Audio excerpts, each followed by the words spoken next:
Hello friends, welcome to this session. In this session, we are going to study the basic concept of moment of resistance, and also we will derive the complete expression or complete derivation for flexural formula or bending formula.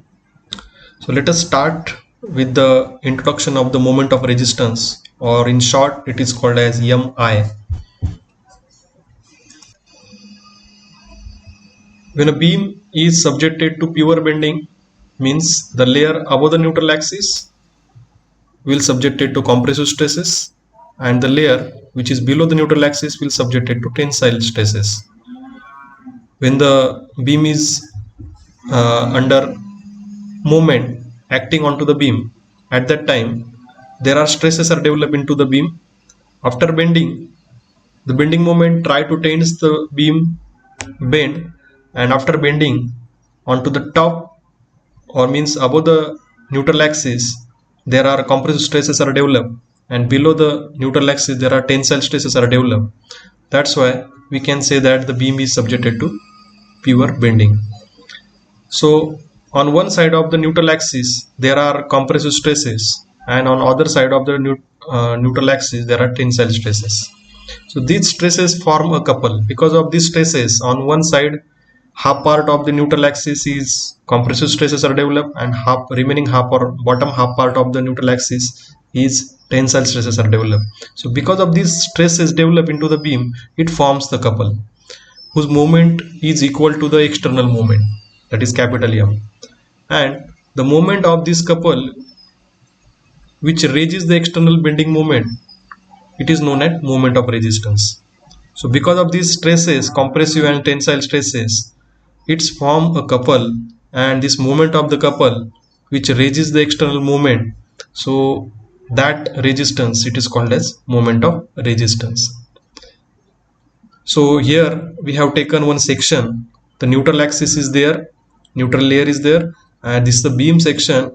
We have taken a very small layer of this beam section whose area is dA, very small, and whose length, or we can say the thickness, is dy.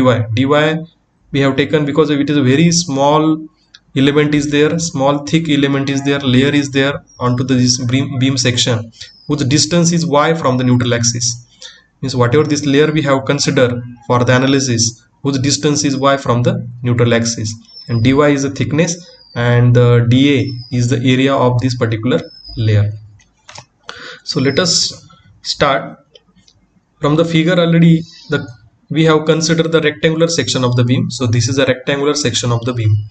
Let us assume one strip, or we can say one layer of this section whose thickness is dy and area is dA at a distance of y from the neutral axis. Therefore the force acting on a neutral axis, the force acting on the neutral layer due to bending stress is equal to, so already we have the expression dF. dF is a very small force which is acting onto this layer, which thickness is dy. So if you want to determine the how much force is acting onto this particular layer, so that force we can determine, it is also very small. So that force is equal to, already we know that stress into cross sectional area. So dF, we can write the dF is equal to stress sigma into that area of this particular layer or this strip is dA. We have considered very cross sectional area is very small, also force existing is also very small. Because of this area, this strip is very small whose thickness is dy. Okay, so whatever the force which is acting onto this layer, we can determine by using this dF is equal to stress into dA. It is a cross sectional area. That is the basic formula. That is a sigma stress is equal to load divided by cross sectional area, or force divided by cross sectional area. Next, therefore the moment of this layer about the neutral layer, so we have determined the force. Once we'll get the force, we need the perpendicular distance. So on this particular strip we determine the force acting, and also we know this perpendicular distance y. So if you want to determine the moment about the neutral axis, you can easily determine. So moment about this neutral axis for this particular strip is already we determine the force, that is df, into perpendicular distance is y. So we can write like this. So dm, again, it is a very small moment about neutral axis of this layer, df into y. So df is the force into perpendicular distance is y. Then we can df, already we know that df is the sigma into dA. So we just put the df value because here we have determined that df is equal to sigma into dA. So you just put that value here. So already we know that we derived in the last video lecture that sigma in the flexural formula, that sigma is equal to E divided by R into Y. So just put that value here. So after simplification you will get E upon R y square into dA, right? So we'll get that dm is equal to E divided by R into y square into dA. The moment of the forces on the section of the beam around the neutral axis. So this is a moment of very small strip we have taken. Like that, if you take the total moment for all the strips which is available onto this section, if you take, so that about the, and if you found the moment of all the strips about the neutral axis, so that term as a moment of resistance. So combinedly it is moment of resistance we'll get from the all the strips, means to the total area of cross section of this beam, and that will be calculated by taking the integration of the above equation. If you integrate the above equation, that means we have taken the total moment of all the strips. So this expression is only for the one single strip. If you take the integration, means we are finding the total moment. So for this particular expression you take the integration like this. So means after integration we'll get the total moment. Total moment is capital M. Okay, so this dm is only for the single strip, and if you take the integration means you are taking the all the strips and you are finding the total moment. So total moment M is equal to E divided by R. It is constant, it is taken outside of this integration, so remaining is a y square into dA. Next, but as we know that this E upon R is a constant and this integration y square dA, what is this? So this already we have derived this expression in the unit number first, at moment of inertia. So this is a moment of inertia about the neutral axis. So, and it is symbolically represented by I. So this expression we are using for the moment of inertia. So it is a integration of y square dA.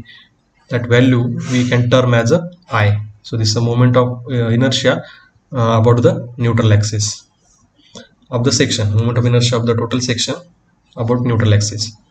So again, if you put that total integration of this y square into dA, in that value it is I, that is a moment of inertia if you put. So then our expression will become M is equal to E upon R into I. So that expression we will get in terms of the moment of resistance. So M is the total moment is divided by I is equal to E upon R. So if you take that I in this side, we'll get M upon I is equal to E upon R. Therefore from equation 1 and 2, so this is equation number 2, this is equation number in the previously we derived in the previous video lecture, that is the equation number 1. So this is equation number 2. If you compare this, or if you write combinedly these two expressions, you can write like this. So M upon I, in the previous video lecture we derived that sigma upon y is equal to E upon R. So combinedly if you write that M upon I is equal to sigma upon y is equal to E upon R. So this particular formula, it is called as flexural formula or bending stress formula. So again I repeat, M is the moment of resistance or total moment. After that I is the moment of inertia. After that sigma is the stress.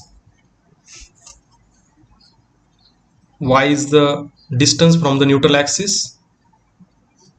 E is the modulus of elasticity, and capital R is the radius of curvature. So these are the different abbreviations and significance of the all the terms in the flexural formula, and in this way we have derived this particular formula.